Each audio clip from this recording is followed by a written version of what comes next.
16 जनवरी 2025 क्या हो रही है भोपाल में, आपका स्वागत है। राजधानी भोपाल में जिंसी चौराहे से शुरू हुई पदयात्रा का जगह जगह लोगों ने पुष्प वर्षा कर स्वागत किया। लिली टॉक स्थित अंबेडकर प्रतिमा पर पदयात्रा का समापन हुआ। आगामी 27 जनवरी को महू में राहुल गांधी की जय बापू जय भीम जय संविधान यात्रा के लिए राजधानी भोपाल में भी गतिविधियां तेज हैं। मध्य विधायक आरिफ मसूद अपने विधानसभा क्षेत्र में जन जागरण अभियान चला रहे हैं। मसूद की इस यात्रा में बड़ी संख्या में कार्यकर्ता और आमजन शामिल हो रहे हैं। इस अवसर पर विधायक आरिफ मसूद ने कहा कि डॉक्टर बाबा साहेब भीमराव अंबेडकर ने भारतीय संविधान के रूप में दुनिया का सबसे बड़ा संविधान तैयार किया। इस संविधान ने भारत के हर नागरिक को मौलिक अधिकार दिए हैं, लेकिन मौजूदा सरकार मनुस्मृति को लागू कर बाबा साहेब के बनाए हुए संविधान को समाप्त करना चाह रही है। मसूद ने कहा कि हमें अपने संविधान को बचाने के लिए देश से नफरत को खत्म कर प्रेम और भाईचारे का संदेश देना चाहिए। उन्होंने कहा कि संविधान को बचाने के लिए पूर्व में भी संविधान बचाओ यात्रा निकालते रहे। इसी कड़ी में उसी मध्य विधानसभा में मैंने यह यात्रा निकाली है, जिसमें संविधान को मानने वाले सभी धर्म जाति के लोग इस यात्रा में शामिल हुए। उन्होंने सभी का आभार व्यक्त किया। मध्य प्रदेश के निजी कॉलेज में गड़बड़ झाले की शिकायत के बाद उच्च शिक्षा विभाग के अपर मुख्य सचिव अनुपम राजन ने 23 दिसंबर 2024 को प्रदेश के सभी कलेक्टरों को पत्र लिखकर निर्देश दिए थे कि वे अपने जिलों में संचालित प्राइवेट कॉलेजों का सत्यापन और भौतिक निरीक्षण 15 दिन के भीतर सुनिश्चित करें।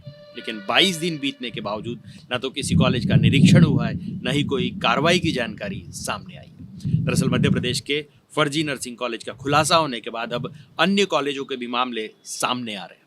जानकारी के अनुसार प्रदेश के कई निजी कॉलेज एक ही बिल्डिंग में नियमों को ताक पर रखकर कई कोर्सेज संचालित कर रहे हैं। कॉलेजों की शिकायत उच्च स्तर पर पहुंचने के बाद अपर मुख्य सचिव उच्च शिक्षा विभाग अनुपम राजन ने प्रदेश के सभी जिला कलेक्टरों को पत्र लिखकर निर्देशित किया था कि 15 दिन के भीतर सभी निजी कॉलेजों की कमेटी बनाकर उनका भौतिक सत्यापन और जांच की जाए। लेकिन जानकारी के अनुसार अभी तक किसी भी कलेक्टर ने ऐसी कोई कमेटी नहीं बनाई, ना ही निजी कॉलेजों की जांच करवाई गई है। भोपाल का जिला अस्पताल जेपी प्रदेश का पहला अस्पताल है जहां एमआरआई की जांच शुरू की गई है। अब यहां कम रेट पर एमआरआई की जांच हो सकेगी। डिप्टी सीएम राजेंद्र शुक्ल ने बुधवार को इसका लोकार्पण किया। यहां हर दिन 80 लोगों की जांच हो सकेगी। हालांकि सुविधा शुरू हुए 5 दिन बीत चुके हैं। इस मशीन में हर दिन 80 मरीजों की जांच करने की क्षमता है। अस्पताल में 1.5 टेस्ला एमआरआई मशीन सत्यापित की गई है।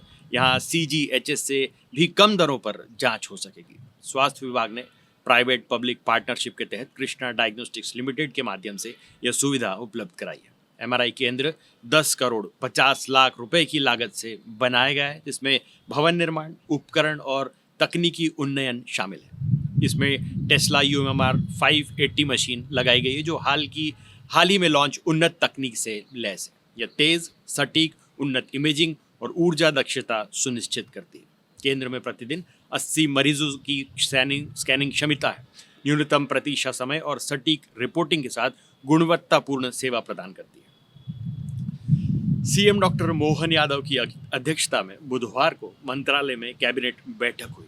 इस बैठक में कई अहम प्रस्तावों पर चर्चा हुई। वहीं सीएम की अध्यक्षता में गरीब कल्याण मिशन को कैबिनेट में स्वीकृति मिल गई है। मध्य प्रदेश की डॉक्टर मोहन यादव सरकार की कैबिनेट बैठक बुधवार को मंत्रालय में आयोजित हुई। इसमें अलग अलग विभागों के प्रस्ताव पर चर्चा हुई। बताया जा रहा है कि बैठक में गरीब कल्याण मिशन को कैबिनेट में स्वीकृति मिल गई है। अगर हम इस योजना के उद्देश्य की बात करें तो प्रत्येक व्यक्ति की आय कम से कम राज्य की प्रति व्यक्ति न्यूनतम आय के स्तर तक लाना इनका उद्देश्य है। वहीं बहुआयामी गरीबी इंडेक्स आधारित गरीबी उन्मूलन कार्यक्रम 12 विशिष्ट सूचकांकों में सुधार लाना एवं सभी वर्गों का समान रूप से विकास करना ये मुख्य उद्देश्य रहेंगे।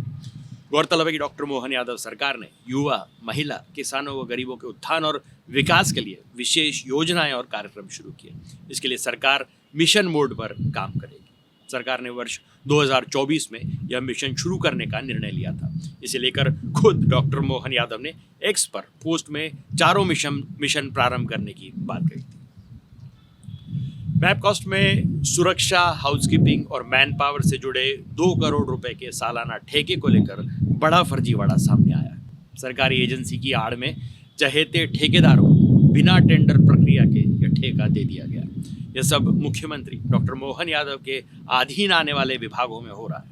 मध्य प्रदेश विज्ञान एवं प्रौद्योगिकी परिषद मैपकॉस्ट के महानिदेशक ने सरकारी नियमों की अनदेखी करते हुए ठेका अपने चहेते ठेकेदारों को बिना टेंडर प्रक्रिया के दे दिया। यह पूरा फर्जीवाड़ा मध्य प्रदेश राज्य सरकारी संघ की आड़ में अंजाम दिया गया। मीडिया की पड़ताल में सामने आया है कि अभी तक अनूप श्रीवास्तव केबीसी सिक्योरिटी के नाम पर मैपकॉस्ट में काम कर रहे थे। बिना नियमों के अनुबंध का समय बढ़ाने पर सवाल उठने के बाद डीजी कोठारी ने केबीसी समेत हाउसकीपिंग ठेकेदारों का अनुबंध खत्म कर दिया। इसके बाद राज्य सहकारी संघ को काम देने की बात कही, लेकिन पर्दे के पीछे से अनूप श्रीवास्तव की दूसरी एजेंसी एडी कॉर्प को सुनियोजित तरीके से काम दिया गया।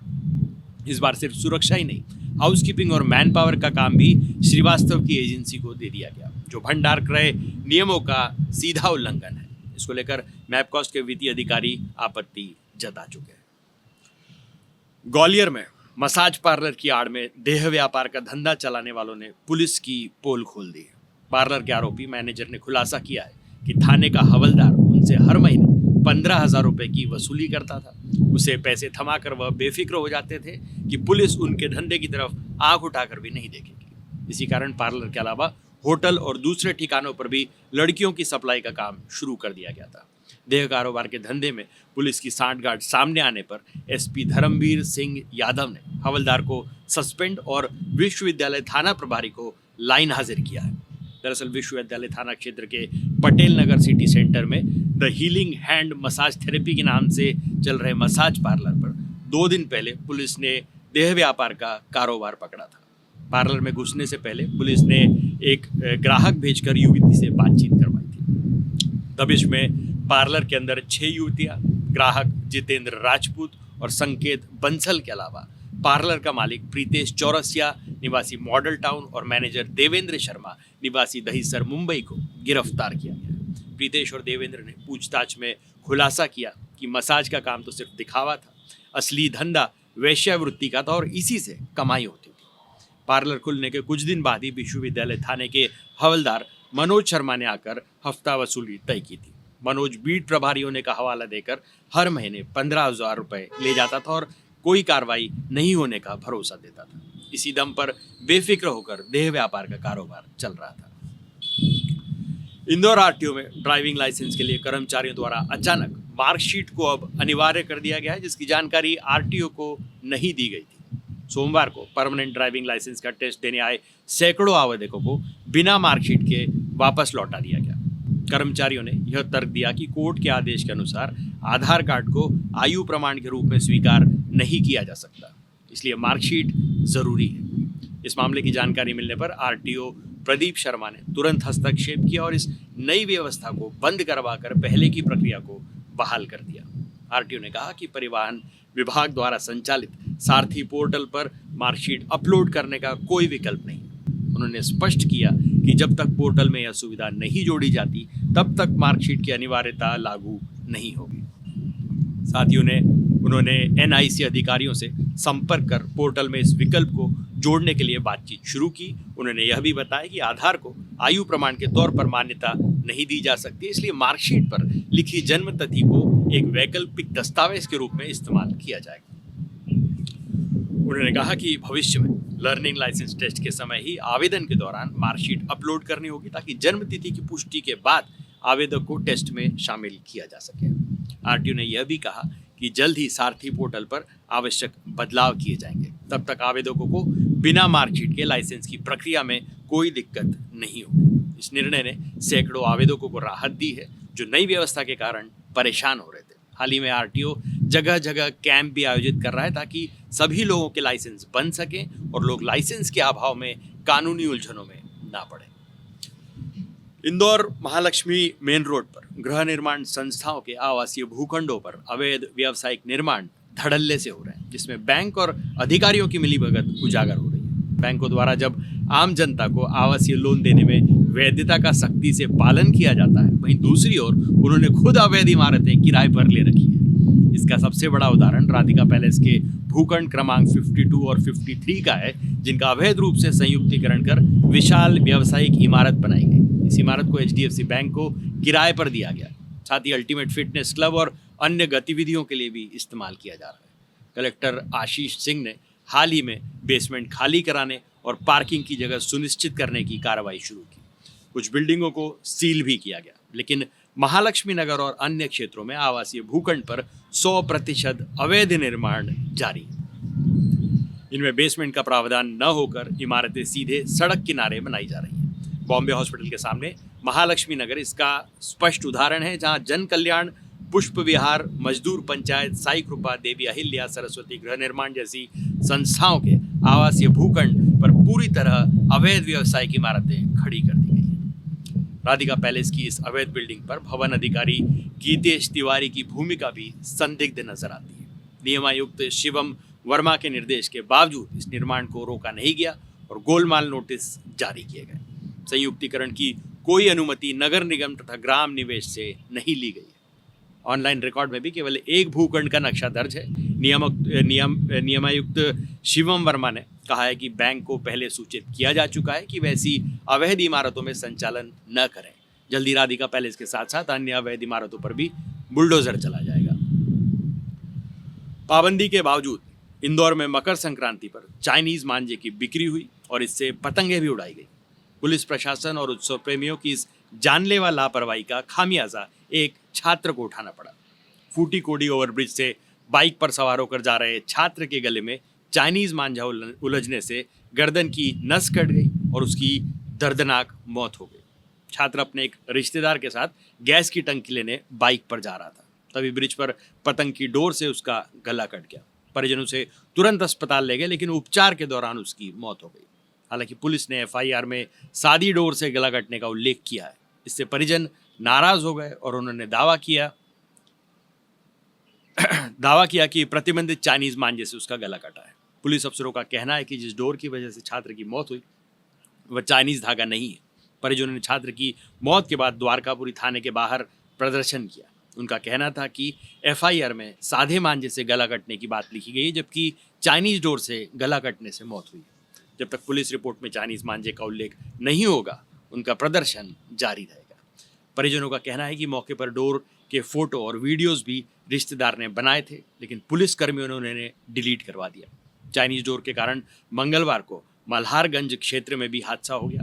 एक युवक की नाक डोर के कारण कट गई। इसके अलावा पीथमपुर में भी डोर के कटने से एक युवक घायल हो गया। इंदौर क्राइम ब्रांच ने ऑनलाइन ठगी के एक बड़े मामले में 3 और आरोपियों को गिरफ्तार किया है, जिससे यह प्रकरण में अब तक कुल 16 आरोपी गिरफ्तार हो चुके हैं। यह ठगी 60 वर्षीय महिला फरियादी के साथ की गई, जिसमें 1 करोड़ 60 लाख रुपए का नुकसान हुआ। आरोपी गैंग ने स्काइप और व्हाट्सएप वीडियो कॉल का उपयोग कर फरियादी को विभिन्न शासकीय विभागों, CBI, RBI, पुलिस आदि के अधिकारी बताकर डराया और मनी लॉन्ड्रिंग के केस में जेल जाने का भय दिखाते हुए उनकी निजी और बैंकिंग जानकारी प्राप्त की। आरोपी गौरव तिवारी, योगेश पटेल और सुजल सूर्यवंशी ने ग्रामीण क्षेत्रों से 450 से अधिक सिम कार्ड इशू करवाए और ठग गैंग को उपलब्ध कराए। सिम कार्ड के लिए ग्राहकों की KYC और DKYC की प्रक्रिया का गलत उपयोग किया, जिससे ग्राहकों को पता भी नहीं चला कि उनके नाम से दूसरा सिम कार्ड चल रहा है। इन सिम कार्ड का उपयोग वीडियो कॉल और व्हाट्सएप OTP के लिए किया गया।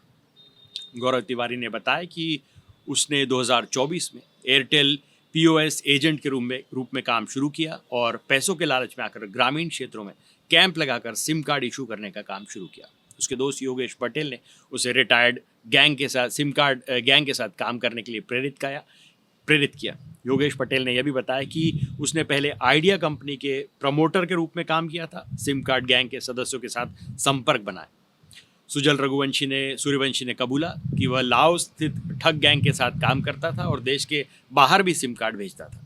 पूछताछ में यह भी खुलासा हुआ कि यह गैंग देश के विभिन्न राज्यों के अलावा लाओस जैसे देशों में भी ठगी में सक्रिय है। आरोपियों ने सैकड़ों सिम कार्ड इशू कर गैंग को उपलब्ध कराए और इसके बदले में लाखों रुपए कमाए। आरोपी ठग गैंग के सदस्यों के रूप में कार्य करते थे और इनके खिलाफ विस्तृत जांच जानकारी है। इंदौर क्राइम ब्रांच द्वारा इस मामले में सख्त कार्रवाई के लिए स्पेशल टीम का गठन किया गया है। पुलिस ने आरोपियों को रिमांड पर लेकर पूछताछ शुरू कर दी है, जिससे और भी बड़े खुलासे होने की संभावना है। तो आज के लिए बस इतना ही। तब तक के लिए हंसते रहें, मुस्कुराते रहें, स्वस्थ रहें, व्यस्त रहें और मस्त रहें। और जी हाँ, चैनल को भी ज़रूर सब्सक्राइब करें।